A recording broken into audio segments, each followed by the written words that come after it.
Hi everyone, and welcome to this week's video. My name is Tara, and today I'm going to be talking to you about the word should.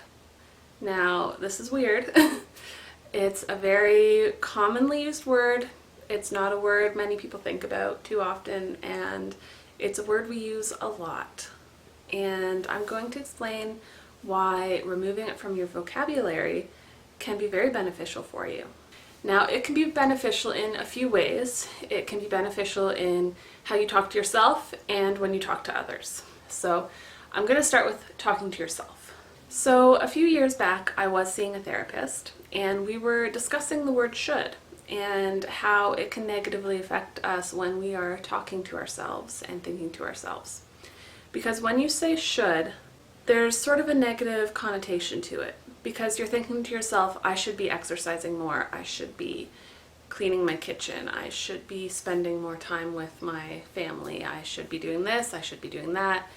And there's an unspoken extra few words, and that is, but I'm not. Telling yourself that you should be doing something, but you're not, is just going to leave you feeling more negative. So what she suggested instead was saying it would be good. So saying it would be good if I exercised more, because now I'm focusing on the benefits and not on the fact that I'm not doing it.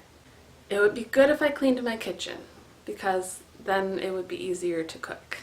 Focusing on the benefits as opposed to just you should do this is something that is going to make you a lot more likely to actually do it, because you think, here's the reasons why it's good, I'm going to do it now, you know? And this can also be used with other people. It's something I've done, and it's something that I've noticed has worked really well. When I'm discussing things with my husband, with friends and family, instead of saying, you should do this, which is kind of a negative thing to say to someone. If you think about the last time you said the word should, how were you feeling? How did it make the other person feel? Like, it almost feels like a bit of an attack of, demanding something from someone. Telling people that you should do something is going to make them get a little defensive. And their backs are going to go up, and they're going to think, you're telling me I'm not doing something that I should be doing, and now I don't want to do it. Because if you think about it, when's the last time you were going to do something, and then when someone said you should be doing this, you no longer wanted to do that? So I have found using it would be good works really well when you're talking to other people and asking them to do things that they should do, or that you think they should do. It's not a controlling kind of thing, it's just a way of communicating your feelings in a better way where they are more receptive to them. Because I've found when talking to my husband, if I say, it would be really good if you did this, he's a little more receptive to it than if I said, you should do this. Because immediately people just get defensive and they don't want to do what you're telling them to do. And you're not going to want to do what you're telling yourself to do if you're telling yourself you should do things. It's just not a good motivator. It also in general just sparks negative emotions. It doesn't bring good, happy emotions in any way. If you think about it, have you ever said you should do something to yourself and felt good about it? Try this though. Is there something that you're thinking right now I should do? Try saying why it would be good to do it, and don't say the word should. You'll notice you feel a lot better about it. Another thing too is that should takes you out of the present. Because when you're saying should, you're usually talking about the past, as in, I should have done this. And you know what? You didn't do that, and it's over, so let's not think about it anymore, If you had thought to yourself, it would have been good if I did that, that's still not the greatest. You should not be dwelling on the past so much unless you're trying to learn from it. So yes, if you're thinking to yourself, it would have been good if I did this instead of that, then you're learning from it. You're not scolding yourself for not doing it a certain way. That's one way that should takes you out of the present. It takes you to the past, it makes you dwell on the past, and it makes you feel bad about the past. Then it also takes you to the future. In the future, I should do this. I should do that and that and that. And you're setting yourself up for disappointment if the thing you say you should do in the future, you don't do. So again, thinking it would be great if I did this tomorrow. You're not giving yourself this negative feeling of, oh, I need to do this tomorrow and I need to think about this for tomorrow. You're just bringing up a thought, it'd be great if I did this tomorrow.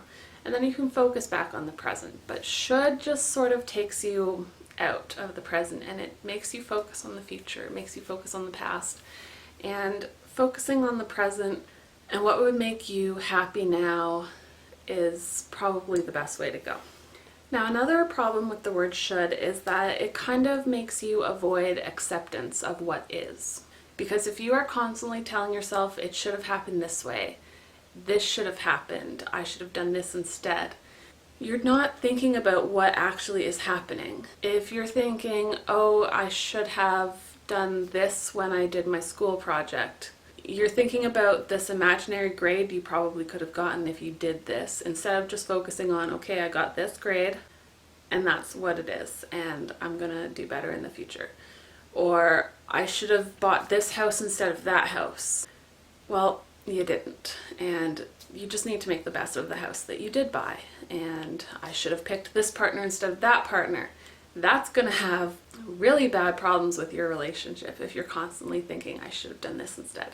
If you're just constantly thinking, I should have, instead of just focusing on what is, you're not gonna be in reality. You're gonna be in this should have land and not focusing on what is real and doing what you can to make the best of what is real. You need to accept what has happened and go from there. Build on that, learn from whatever did or did not happen, and not dwell on the past with your shoulds.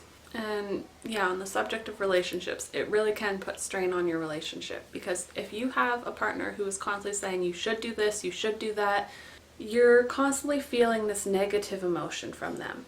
You're feeling that you're not doing good enough, and you're feeling that you never will do good enough, and you're constantly worried about what you should do in the future to please them, what you should not have done in the past. And it's just not a good way for someone you are in a relationship with to make you feel. And it also really harms your ability to focus on the good. Now, I already talked about focusing on the present and focusing on reality, but also focusing on the good. Because if you got a B on your school project and you think, oh, I should have done this and then I would have gotten an a B is still a great grade. And, oh, I should have bought this house, but you bought a house.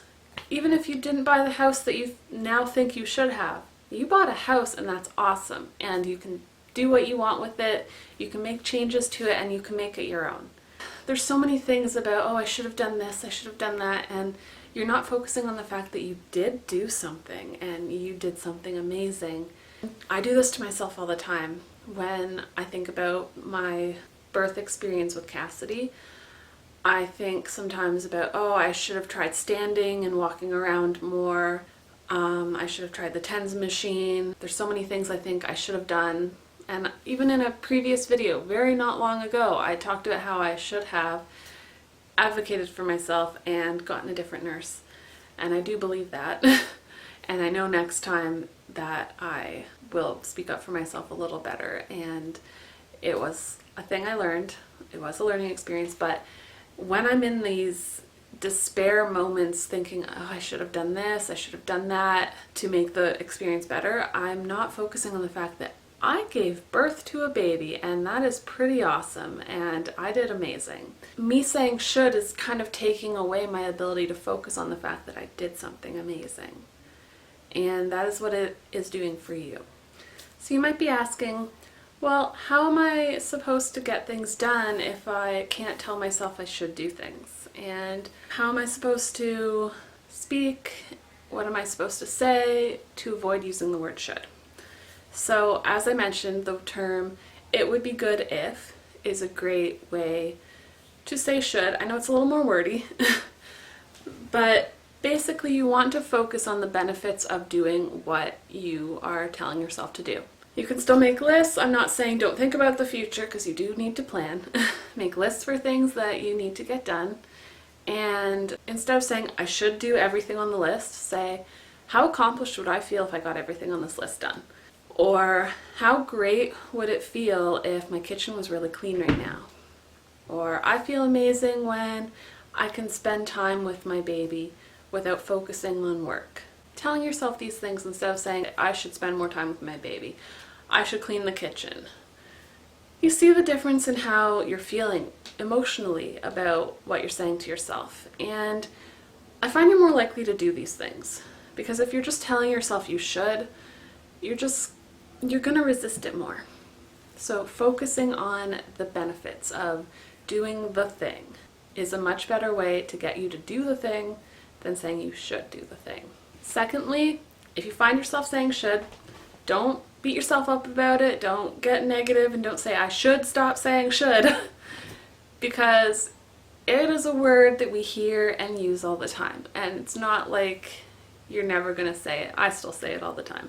Just try and consciously think about it and avoid it when you can, but don't beat yourself up when you don't, because no one is perfect and habits are really hard to break, especially ones that you didn't even know was a habit, because really everything you do on a day-to-day basis is a habit. Saying words that you say all the time is a habit.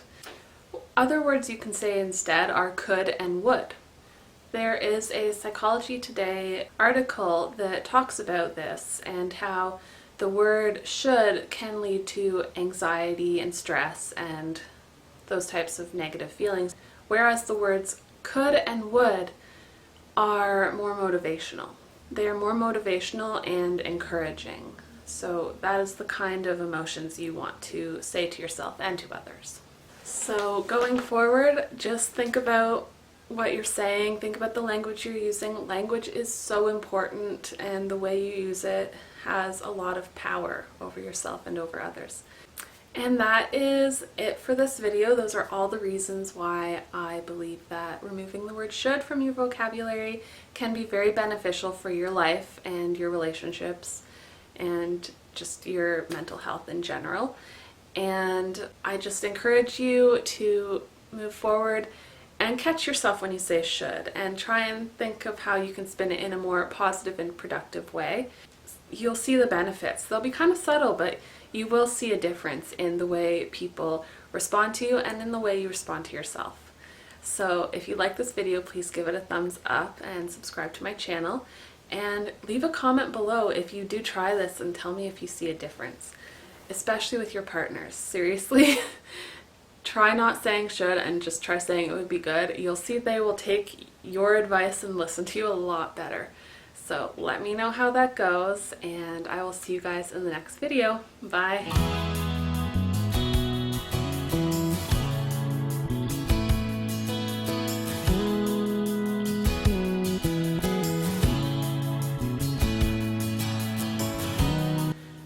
I'm sorry, my lighting just changed. There are big clouds out there. Anyway, Cotton is drinking water. There's a water dish up here because why not? Sequin hangs out up here all the time. I want to make sure she's hydrated. There's a dog just outside. I'm just gonna stop this for a second, bring her downstairs. Even that I don't even care. I hate everything I'm saying in this video.